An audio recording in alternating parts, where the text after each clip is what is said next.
Stephen R. Deutsch. My apologies, sir. They've never heard that before. As a fellow veteran, I do apologize. Thank you. I'm going to share a few words, but I'd like some of the candidates to tune in and hear what I have to say. Particularly you folks that are running for the first time. And I'm going to just start off and say, like someone else before, I love coming to a Grassroots event. I grew up in the Bronx. The only grass I saw was at Yankee Stadium, so I was sort of limited there, or the Bronx Zoo. But I want to share some things with you.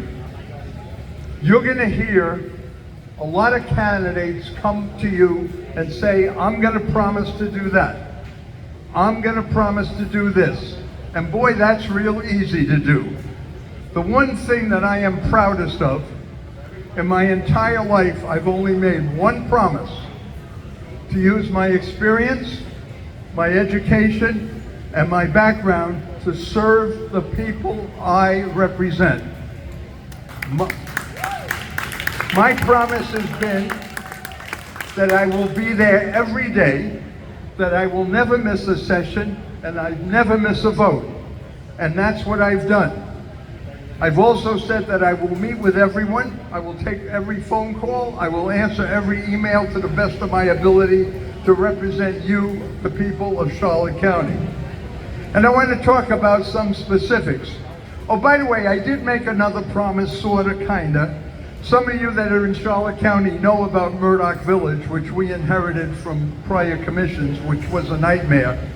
And I did say I'm going to work to get rid of Murdoch Village and have it go back to the private sector. And thank God we finally did that this year, and those millions of dollars are off our back. So that's the only other promise I ever made. So let me talk about specifics. These are facts. You can check them by looking at the meeting. I'm there every day. I don't miss a session. I don't miss a vote. I don't miss a meeting. Let me talk about land use. I'm a constitutionalist. Years ago, maybe 15, 20 years ago, I lectured to over 5,000, 6,000 people in Charlotte County about the Constitution. Because we are so blessed, and listen to this and don't ever forget it. We are so blessed to be here in these great United States of America. You can't even talk anything else other than that to me. So don't ever forget that. And we talk, and I believe, and follow this on development, I believe that we have, because we're partially blessed being here, the constitutional right to develop property. And I'm fine with that. But when a developer like Pulte came in on 17 and he could build 6,000 houses, he's not happy. He wanted to build 2,000 more houses. My opponent supports that. I said I'd vote against it. We've got it on hold now. I don't believe we should allow a developer to ruin the integrity of a neighborhood or community just so they can make a few extra bucks. My opponents raised a lot of money. The day she got elected to the school board, she started running for county commission. She wasn't sure which commissioner she was going to run for then, but she finally decided, because she made a deal with one of our other commissioners, to run for a seat in a district in which she doesn't live in yet. But at any rate, that's okay. But she raised a lot of money.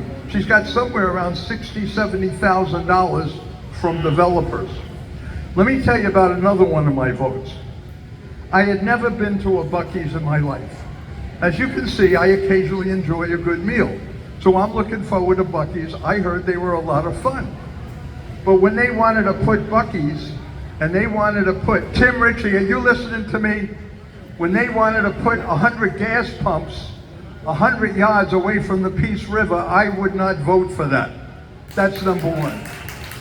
When they wanted to put another couple of thousand houses in the same area on the other side of the interstate in a wetlands, I voted against that. I try to represent the people who elect me and put me here, and I am really, really proud of my votes. Let me tell you a couple other things I did, and these are facts. At last year's budget hearing, I said we can cut this budget. We've been through a lot. Beg your pardon? We've been through a lot. We've had hurricanes, we've had floods, we've had problems. The people need a break. At the budget hearing, at the event center in Charlotte County, I said we could cut at least $5-6 million in this budget.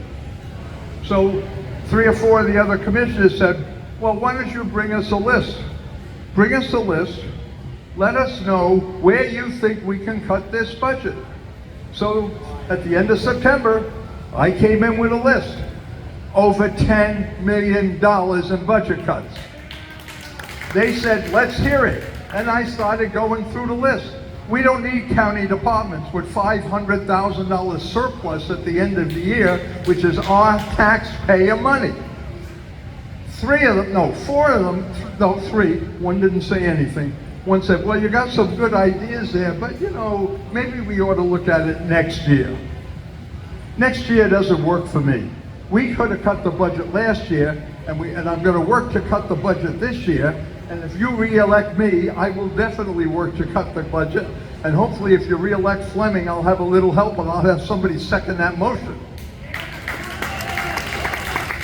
We've got high water rates because we didn't raise impact fees.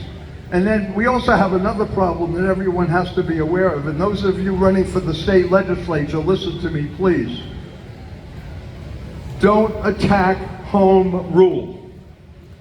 Tallahassee is trying to take control of Charlotte County. We can't make the decision on impact fees anymore because they regulate what we do.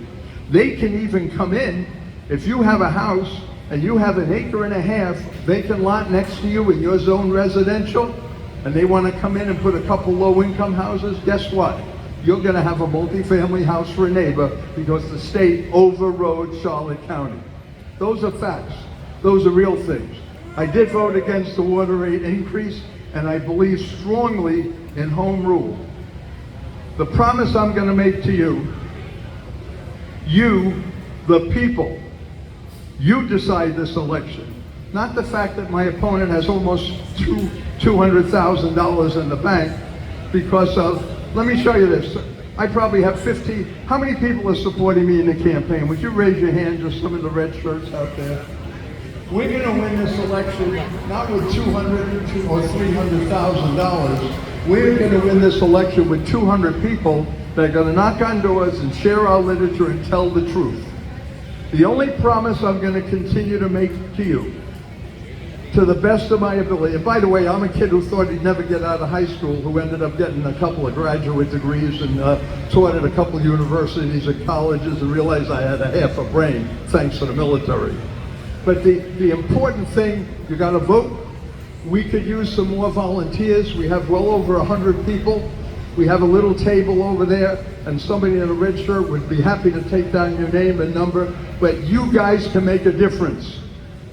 You can make a difference. When I lecture to the high school kids and I tell them how important a vote is, how many American lives have been given, so we have the right in this great country to exercise our vote. I don't tell them it's a privilege to vote. Guess what? I tell them it's their responsibility to get off their butt and vote, so every man and woman that gave their life, and we can start, if you want to go way back to Crispus Attucks, if anyone knows who Crispus Attucks was, because he was the first one killed at the beginning of the Revolutionary War up in Massachusetts. If you go back there, every man and woman that sacrificed their life so we can live in this great country, you have a responsibility to vote. Amen. And those of you guys, don't sit back and complain. We'd love to have you volunteer with us. We got a crazy bunch of people that do crazy things to try and win this election and get our voice out. But find your candidate of choice. Go to the table. Find the person you like. Find the candidate you'd like to win. Give them a couple of hours a week. You guys can make a difference. That's what it's all about.